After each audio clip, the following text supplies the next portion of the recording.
Hello and welcome back to the channel. This is going to be a video on a new TypeScript ORM called Drizzle. If you've used Prisma before, you should be familiar with what a TypeScript ORM is. Basically, it's a thin layer on top of the database that will allow you to write queries, update, insert data.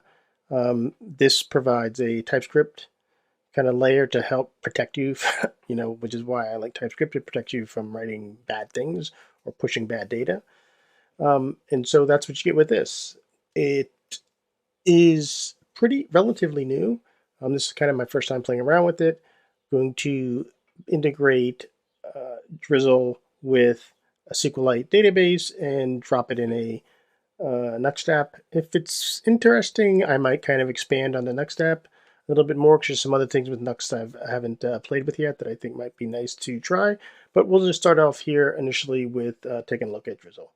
So please make sure you like and subscribe, share with your friends if you find it interesting, and always leave comments to let me know what your thoughts are or if there's something else you would like to see. So let's get to the code.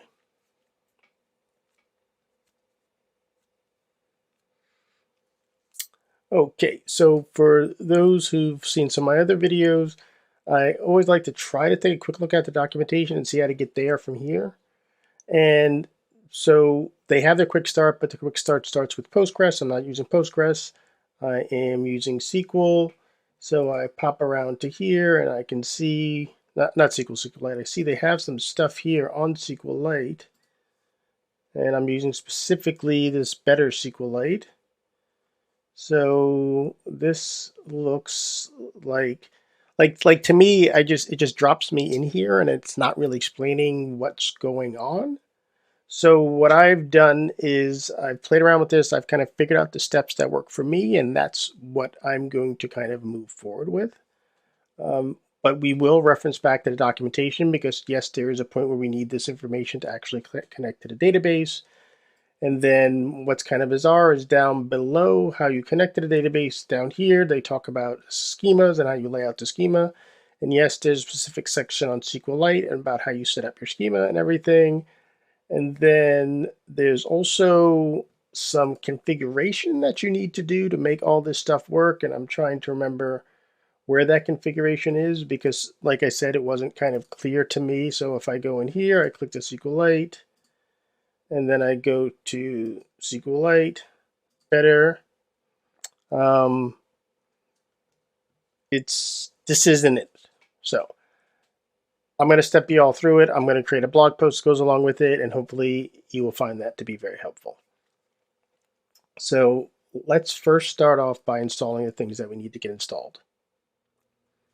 So the first thing that we need to get is we need to install our Nuxt app.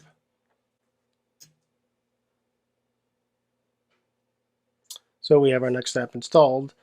Then the next thing we need to do is we actually need to install Drizzle. So for that, we can follow these instructions that they have here. We're going to install better SQLite.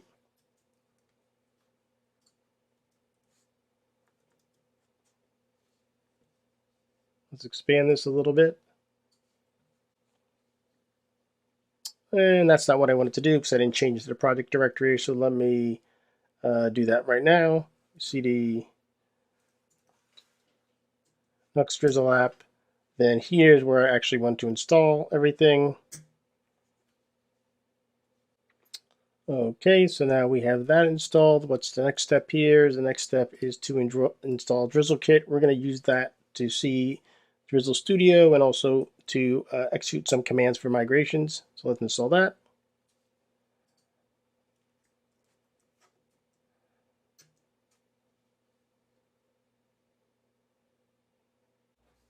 And I know there's some types I'm going to need, so let's install those.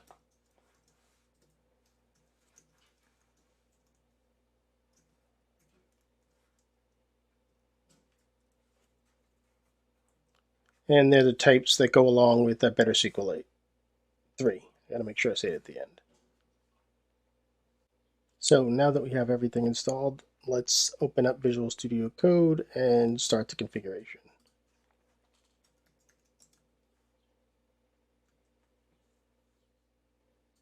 All right, one of the first things I like to do is just run the thing to make sure that we know we're starting from a baseline that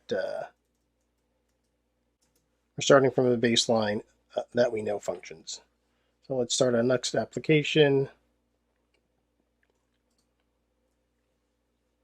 And we're getting kind of the basic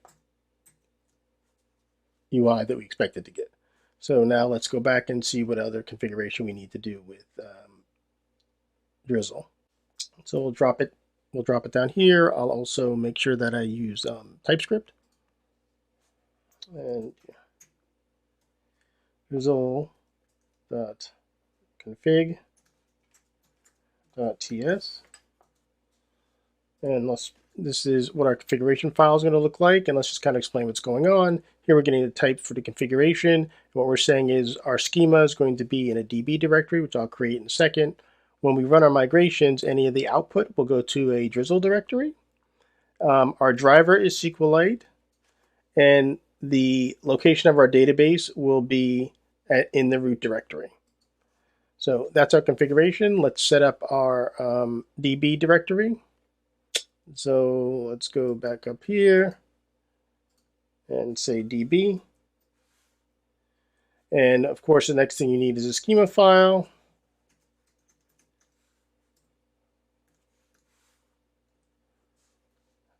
Please note once again, this is the schema that's going to work with my SQLite, that there are some differences based on what database you're going to use. So this is my schema that I have created. We've imported some stuff from Drizzle ORM. We've imported some stuff from SQLite Core. But down here is the meat of it. I'm exporting this table. Sorry, I'm exporting this SQLite table called users. It has an ID field, that's an integer. It has a first name field. So this is what the name is in the object. This is what the name is in the object, and this is what the name is in the database. So first name, last name, age, and then down here I have created at, which is a timestamp, and this will get the default timestamp and apply it. And then this is how I get the types from my queries. And this is how I set the type for when I'm inserting a user. So that's what we got going on in our schema. So the next thing we want to do is we want to run a migrations. Need to take the information from the schema here, specifically this table, and migrate it into an actual SQLite database for us. So remember, we imported Drizzle Kit, and we're going to use Drizzle Kit now for that migration.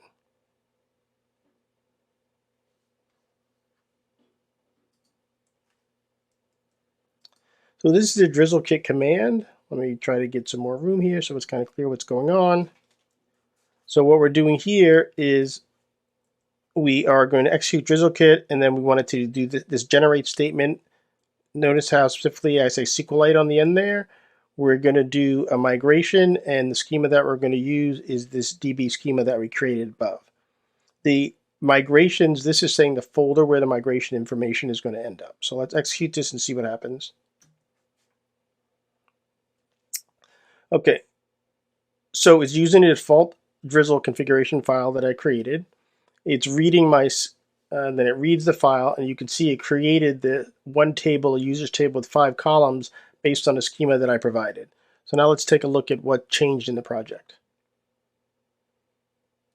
So we just ran the migration, and if we take a look inside of the Drizzle folder, you can see this is the migration that we ran. But if you notice, all it did was generate the migration, the script for you to use, for you to potentially run.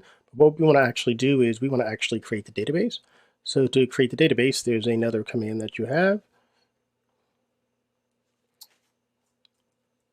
And it's the push. And so the push will push the change that you made in the schema directly to the database. So let's do that now.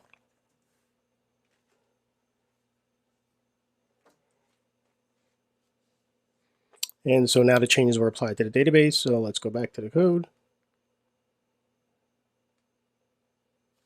And you can see here now we have the SQLite database on the bottom. Another nice thing that we get from Drizzle is we get Drizzle Studio, which will allow us to kind of see what's going on inside of our database. Part of the configuration that we made up top here, let's go back to our configuration. Where did it go? This code, right, these statements here are required for the Drizzle Studio to work appropriately. It's our driver, which is a better SQLite, and the credentials for the SQLite database, it just needs to know where the database is, and so it's in our root directory, so there it goes.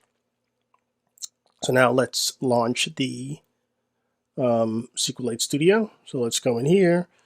It is npm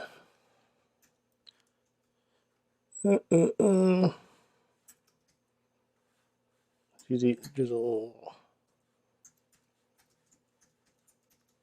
Kit Studio. So there it is, and let's go to this URL and see what we get. Okay, and you can see here we have our database. This we don't want. That looks like that was a typo with the timestamp as the name of the column. So let's see our pushing magic. So this should not be TypeScript, this should be created at, and we're going to follow our underscore there. So we make this change, and let's go back to our terminal. So let's create a tab in here so we have a terminal to go to, and what's that command? We want to do a push again, so not the studio, we want the push. I probably should add these to my package JSON so it's just easier to run these as I need them. Maybe I'll do that later in the actual blog post. So you can see here it's telling us, do I want to create this column or do I want to rename the column? I want to actually rename the column. So now it applies the change. And let's go back and let's refresh this and see if it picks it up on the refresh. No, it looks like it's not picking it up on the refresh. This is still beta software, so we're not going to complain too much. Let me see if I close the table, refresh and open it. Does it get it? No, it does not get it. So let me restart this thing and start it. And let's go back and refresh. And you see it now has a created at entry there. So you see how we made the change in the schema and it kind of updated it in the database. So now let's add a record so we can actually get to doing some queries. So put myself in. Why do I keep spelling my name wrong?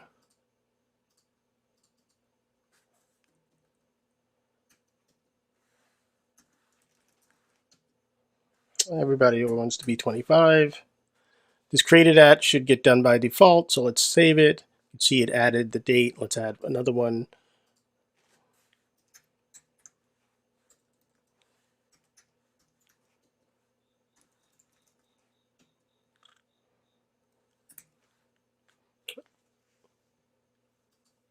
And so now we have 2 rows in our database. So now let's see how we can actually query them on the other side.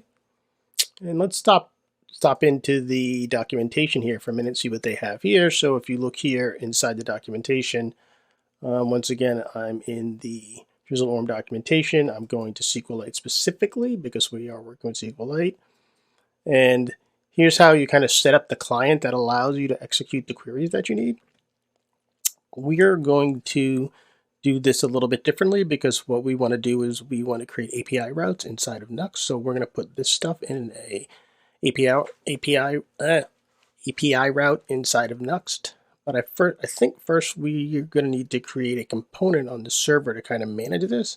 So let's start with that. Let's copy this code. And we're going to come up into our server. So here's where we're going to end up putting our API routes, but let's just put a, what do you want to call this? We're going to call a SQLite service. How does that sound? SQLite service.ts. And then inside of here, we will paste this code. Will be used with default import when using allow synthetic default import flag. Let's see if we can add that.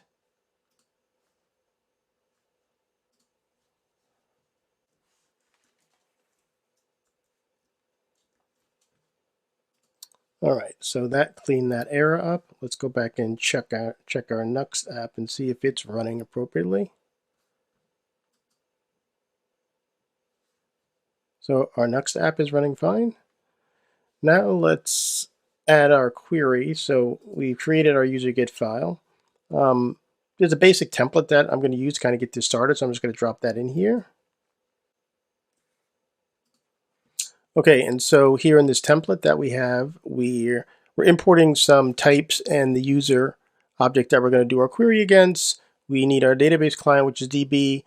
For a more advanced query, we're going to need to use the SQLite, but we're not going to do that right now.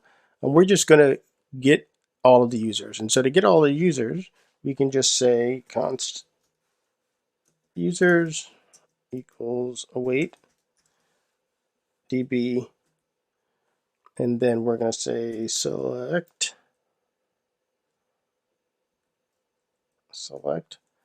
and that should, and then we're going to say from users, from users.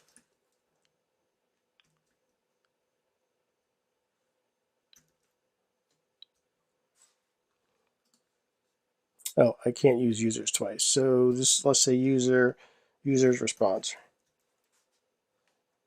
All right, and that should get us all of our users.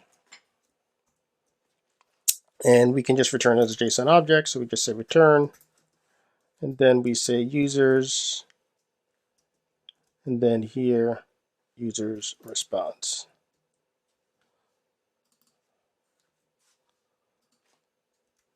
And then if any errors are thrown, it should fall into our catch, and we'll return that. All right, so let's do a quick check of this with our Thunder client. Similar to Postman, and so we're going to our API route, users, no parameters required, do a send, and it returns all of our users, our 2 users. So we know that our API route is working appropriately. So we did our get users. Let's do a post users real quick. We're going to follow kind of the same pattern. So let's copy users and rename this. This is going to be a little bit different this time because we are going to need to pull some parameters off of here. And obviously we're not going to be doing a select, but let's take a look at what we have to kind of make this work. So the first thing we need to do is we need to read any parameters that get passed into us. And we can do that with this read body function. That'll give us the body, which will provide all the parameters that we need for the user. The other thing that we need is that insert user type that we created back in our schema. So what we can do here is we can say const new user, and we can set the type to insert user, and then we can start to set the values. And by doing that, you see it lets us know what are the parameters that it needs to get passed in for it to work. It's got the age, blah, blah, blah, blah, blah. And since we are, let's just take everything from the body and just pass it over. Just pass over the body like that. Oh, what happened to my screen? Let me get it back. So that'll get everything into new user. And then the last thing that we need is our insert statement to add it to the database. And this is the statement that we need. We're going to once again use the database. We're going to say insert and use user objects. The values are going to be this new user object that we're creating here. And then we just call run. And what we want to do here is let's add our await. And then let's add a response. So we can say return, and we'll say new user result. And let's make sure, let's see what results giving us back.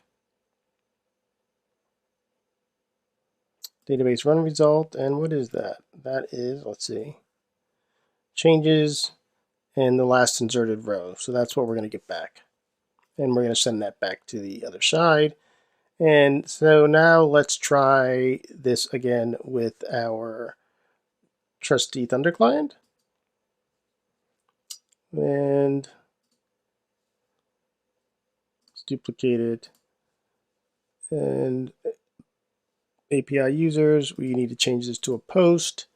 We have some parameters, body, JSON, and we know we have a, let me look back at this and see what we have. It's not going to be there, it's going to be here. We have a first name, a last name, and an age. So let's try this. So here we go. First name, Bill. Last name, Smith. Age,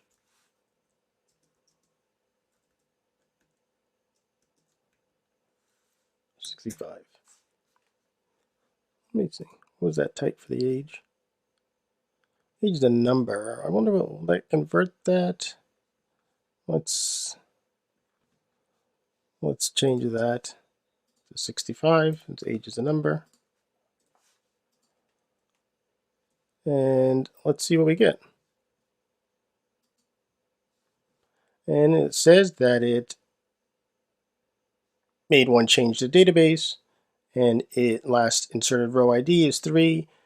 Now we can go back to our Drizzle Studio and take a look at what it says. And so here, if we look at Drizzle Studio, you can see that it added our new user. And then now we can go back to our code, or at least a Thunder client, and go back to our API users call and run this again. And we should see that we have 3 users here now. Yep, so we have the 3 users. So we've inserted Drizzle. We've wrapped our SQLite database. We've shown how to do migrations. We showed how to do pushes. We've shown how to do posts to add records, and we showed how to query records. What else do we got? I think what we want to do next is we want to show how to just get one individual record. And I think what we'll do is we will leave the, no, I think what we want to do next is to show how to get one individual record. All right, so let's create an endpoint for getting a user by ID. And we're just going to base it off of this existing get. So let's copy it. The way that view routes work, we need to create a folder. So let's create a folder, view API routes, Nuxt. And let's call it users. And then inside of that, we'll put this get copy. And then let's rename this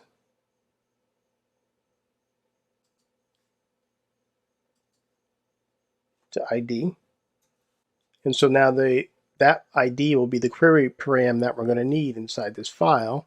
So what we can do now is, I believe this is the, so we can say const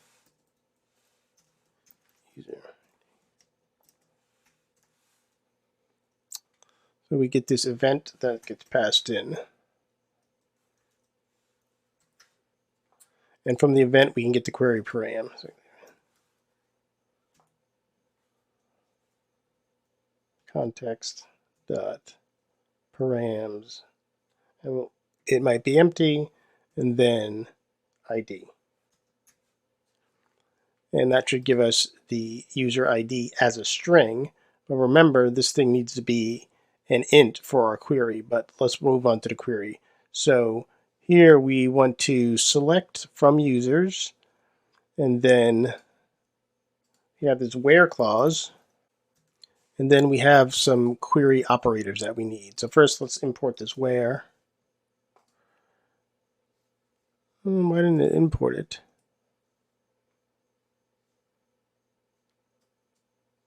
Oh, maybe we'll get it later. And then also in here, we need equals.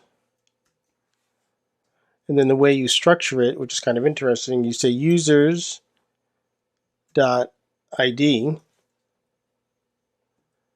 and then the value what you need it to be equal to. And we're going to say user ID, but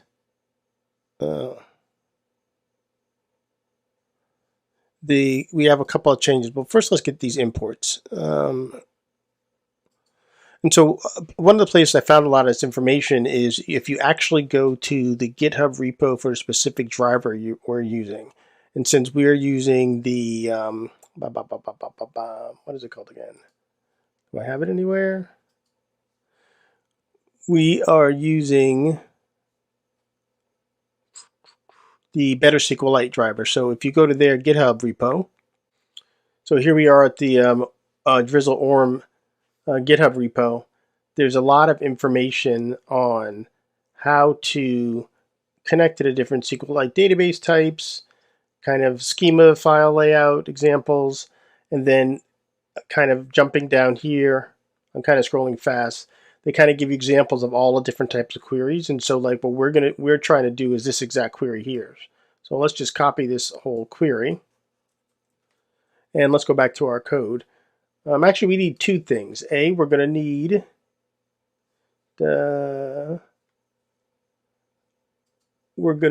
this Drizzle ORM because we need the equal, and then we're going to need this Drizzle ORM because we need the equal, and then we also want the query. So let's just take the query first. And go back to the code. And here we are. Let's just replace this whole thing, drop theirs in, and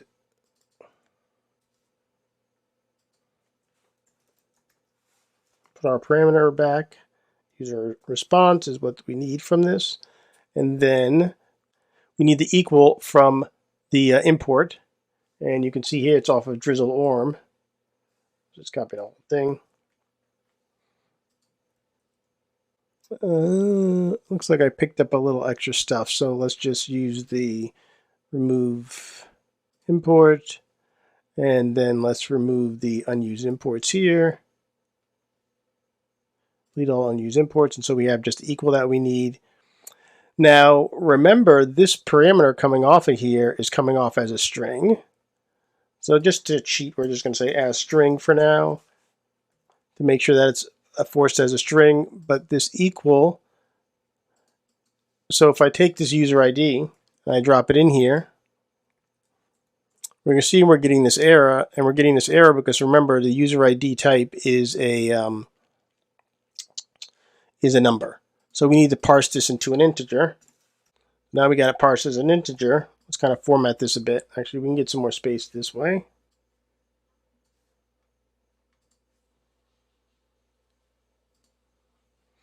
And you can see now, so we're going to do our select from users where the user ID is equal to the ID that got passed in. And then we're going to do a get. And then we're going to return as a user that value, that user response value. All right. So let's save this and let's go to our client. And what do we have here? We have our users. Let's add a ID 3. And you can see we get user ID 3. 1. Let's send it. 1 and 2.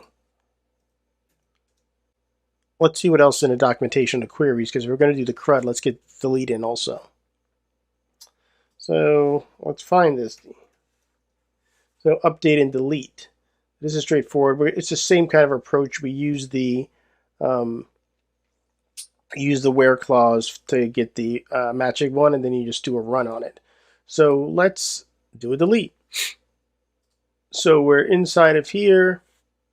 How can we do this? Let's change this to have it the same kind of ID, but have a specific type on it. And I think I can use the delete on it. So let's copy, paste, rename this guy, dot delete. Let's stay consistent. Let's rename this to get. And let's confirm that still works when I put that get on there. Put this to 1. And it does still work with the get on there. So now let's do the delete, because we know delete is going to be very similar to the get, where I need to get the ID, and then we want to do our where. This changes to run, and this changes to delete. Did I do that right? Let me go back and check the doc. So it's db delete users where. Delete users where the user ID matches, and then we call the run on it. And so that's how we do a delete. And what does delete return? Database run result. And I think that's the same as we saw before, which kind of is the changes in the last row. Okay. So, now that we're here, let's just do the put also. And so we're going to copy our delete. We're going to paste it. We're going to rename it. And in our put, if we go back to the doc, you can see that for an update, you just kind of use the set in there. So if we come back over here, let's paste this in. We have to get the body information, right?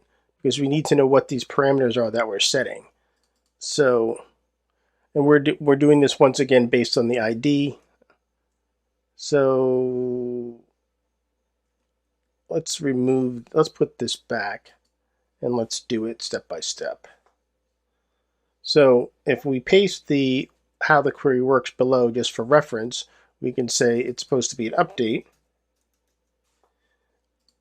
and then before the update you actually have to set. And so here's where you're going to set the stuff you want to change. Then you look for the match, and then you run. So how we clean this out. Let's format it. And what we need to do next is get the body information to kind of set in here. And so we know how to do that because we did it on the create user. We did it on the post. Let's look in post, and you see how we got the body. So let's copy this code, and let's go back to our delete. Got some stuff open we don't need, so let's close some stuff. Let's just keep our queries open but close everything else. All right, and let's go back to our put. And we're not trying to get an ID here. We need more than that. Actually, I put this function in the wrong place. It should be out here at the top level. So let's get this stuff in here that we need first, and I'll move it.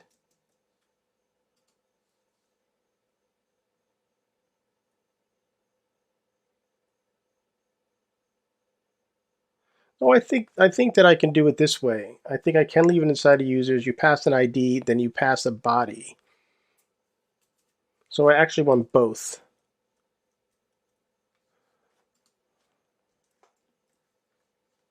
And then we need the insert user stuff so we know what can be passed in. We'll pull the body, and then what we'll do is we'll take and we'll say, instead of users, we'll say edit user. This will be the information that you want to edit, and we will place that in here in what you're going to set. And so that should, if I can do my put like this, I'm kind of winging it now because I'm not certain, but let's go over and give it a try. So we'll go back to our Thunder client. We will look at this post. We will change this to a put. We're going to say API users /1, and all we want to change is the first name. Now let's just change the age to 100. Let's save that, and let's see what happens. So it changed one user, and it should have changed user with the ID 1. Well, let's go look at Drizzle Studio and see what we get. Or actually, let's just query the user again from here. So let's just switch this to a get and execute. So it did work as we expected. It updated the age. And let's go back to our put. And let's change the age back to 35. And do our put. Change one thing. Now let's do our get. And it changed my age. So let's go back and see where we are. So let's do one. Let's just verify that our delete is going to work appropriately. And let's just delete that user 1. Just to keep it simple, API users 1, delete. It says it deleted the user. Let's try to get user 1. No user found, so the users didn't delete it. And let's update our data here. Sorry, I just realized how tiny this must be. And now let's update our data here with a refresh. And user 1 is gone. And so it looks like we've covered all the CRUD. So let's close our client. That kind of helped us through this. We have all these. We have all of our endpoints for our users. And what we want to do next is we want to actually integrate the API into our Nuxt application.